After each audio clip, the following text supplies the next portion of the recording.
पूर्व सांसद नारणभाई काछड़िया ने पुलिस और नायब दंडक कौशिक वेकरिया के खिलाफ मोर्चा खोल दिया है।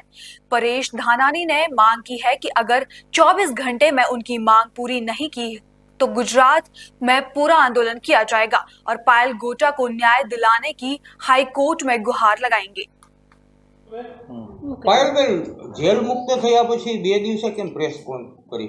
જેલ મુક્ત થયા પછી મારી માનસિક સ્થિતિ એટલી બધી સારી નહોતી મજબૂત કે હું બોલી શકું, એના માટે મને વિચારવાનો ટાઈમ, મેં અંદર જે બધું વિતાવેલું છે એમાંથી હું બહાર આવું પછી ક્યાંક કહી શકું ને મીડિયાને, કેમ કે આજ સુધી મેં કોઈ દિવસ ક્યારેય પણ સ્પીચ આપી નથી કે કોઈ પણ જગ્યાએ ક્યાંય બોલી નથી.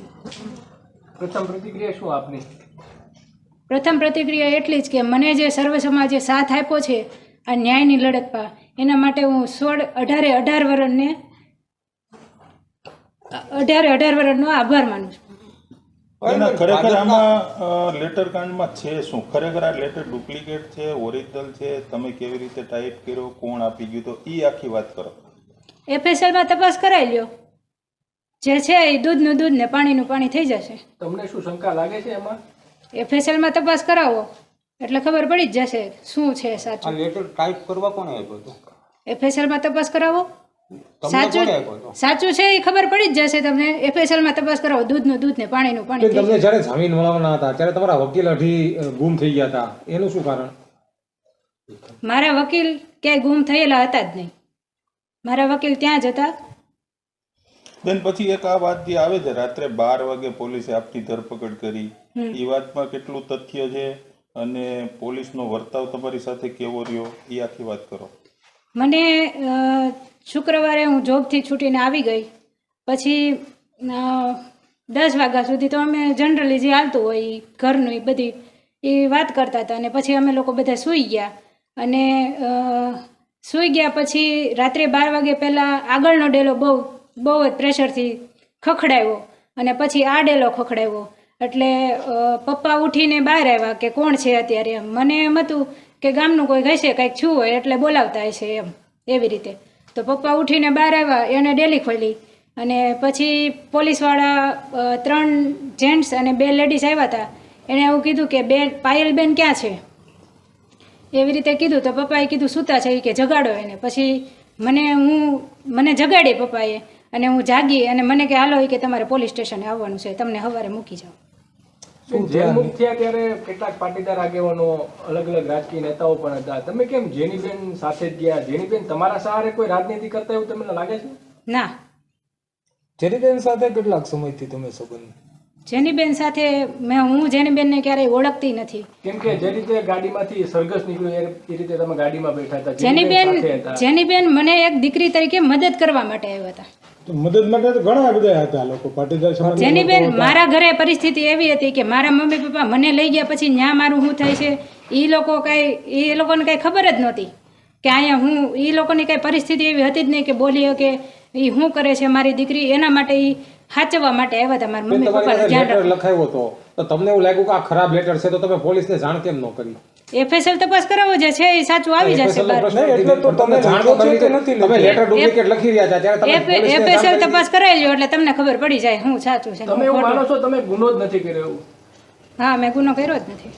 બેન, ગઈ રાતે કોઈ કોંગ્રેસના નેતાઓ આવ્યા હતા, કોણ કોણ મળવા આવ્યું હતું કાલે રાતે? મને નામ યાદ નથી ભાઈ. કાલે આવ્યા હતા ને? બહુ બધા આવતા હોય ને જાતા હોય પણ હું કોઈને ઓળખતી જ નથી. ગત રાતે 2 નેતાઓ આ રાજકારણમાં મને કોઈ શું કહેવાય, મને કોઈ જાણકારી છે જ નહીં, હું કોઈને ઓળખતી નથી. કેટલા આવ્યા ને કેટલા ગયા મને હું કોઈને ઓળખતી. જેલ મુક્તિ માટે ખોડલધામ સહિત પાટીદાર સમાજની સંસ્થાઓ છે તે સતત પ્રયાસ કરતી હતી, અને એ જેલ ગેટની બહાર જેનીબેનની પાછળ તે ખોડલધામના ટ્રસ્ટી દિનેશ બાંભણિયા, ગોપાલ ઇટાલિયા, ઘણા બધા લોકો હતા, તેમની સાથે તમારે કેમ કોઈ મુલાકાત નથી ને ખાલી જેનીબેન સાથે તમે?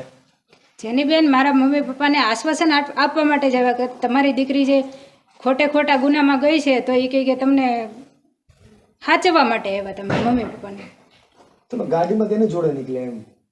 એની ગાડીમાં જ તમે આવ્યા હતા?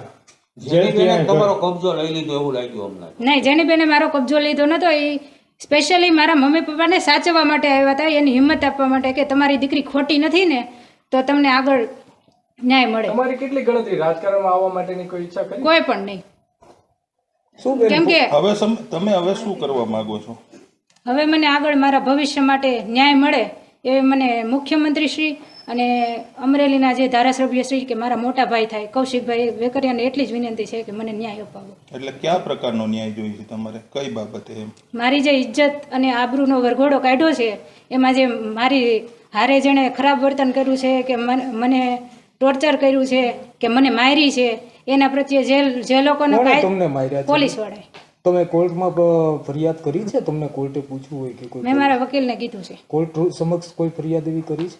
મેં મારા વકીલને કીધું છે કે મને કૌશિકભાઈ પાસે શું અપેક્ષા રાખો તમે? કૌશિકભાઈ પાસે મને એક જ અપેક્ષા છે કે મારી સાથે જે થયું ને એ આગળ જતા કોઈ પણ સમાજની દીકરી હોય એની સાથે ક્યારેય થવું ન જોઈએ. કૌશિકભાઈ અત્યારે શું કહે છે? મળ્યા તમને? વાત થઈ ક્યારે? નહીં, મારે વાત જ નથી અને મને મળ્યા નથી. બેન, તમારો સરઘસ કાઢી તમાશો થયો એના વિશે તમે શું કહો છો? મારો સરઘસ કાઢીને મારો તમાશો કર્યો એ એક મતલબથી અમને એવું કંઈ કહેવામાં આવ્યું જ નહોતું. અમને ત્યાંથી લઈને આવ્યા પછી તે દિવસે સન્ડે હતો અને ગાડીમાંથી અમને ઉતાર્યા અને રીતસરનો 4 ને ચલાવ્યા થોડાક આગળ. પછી સાયબર ક્રાઇમની ઓફિસમાં લઈ ગયા, પાછા બહાર નીકળ્યા અને પછી પાછા અમારા વિડીયો શૂટિંગને ફોટો કર્યું. બેન, એમાં કોંગ્રેસ ખૂબ રસ લે છે, એનું કઈ કારણ તમારે નજીકનો કોઈ સંબંધ કરો કોઈ સાથે? કોંગ્રેસ કે ભાજપ ગમે એ સરકાર છે, મને આ રાજકારણમાં કે તમે વધારે કોને મદદ કરી છે? ભાજપ, કોંગ્રેસ, આપ કે પાટીદારની સમાજ? બધા સમાજ. કોઈ રાજકીય પાર્ટીના નહીં, એવું કોઈ મદદ કરી હોય? બધા સમાજ. મદદ કરી? અચ્છા બેન, તમે મનીષભાઈ ત્યાં કેટલા સમયથી નોકરી કરો છો અને આ કિશોરભાઈ સાથે તમે અગાઉથી સંપર્કમાં ખરા? નહીં, મનીષભાઈ સાથે તો કેટલો ટાઈમથી હું નોકરી કરું છું પણ એવું કાંઈ છે નહીં. આજે ફરિયાદી જે છે કિશોરભાઈ એ પણ આ જ ગામના છે અને એમના જ આ લેટર પેડ ઉપર જે ફરિયાદ આક્ષેપો જે થયા છે, તો શું લાગે છે આ લેટર પેડ કઈ રીતનું તો વાયરલ થયો, કોણે લખ્યો? એ મને FSL કરાવો એટલે તમને ખબર પડી જાય સાચું શું છે. અમરેલીમાં જે લેટરકાંડ ચાલે છે અને જે છેલ્લા 8 દિવસથી સમગ્ર અમરેલી જ નહીં પણ સમગ્ર ગુજરાતની અંદર જે અમરેલીનું નામ તમામ જગ્યાએ અત્યારે મોખરે લેવા છે, ત્યારે મારા પોતાને ઘેર પ્રસંગ હતો.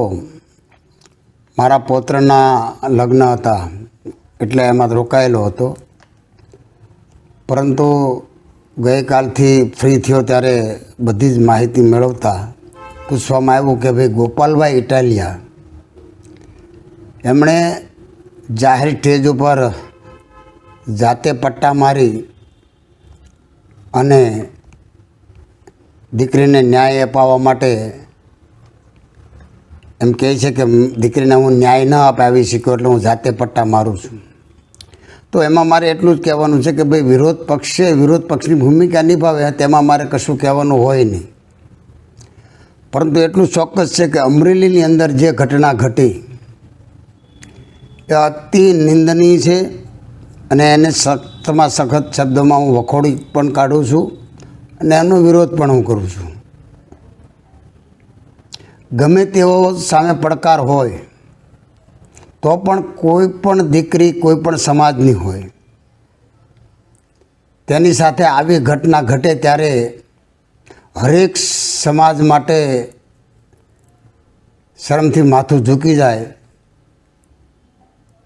તેને સખ્તમાં સખ્ત શબ્દોમાં આજે પણ હું વખોડું છું.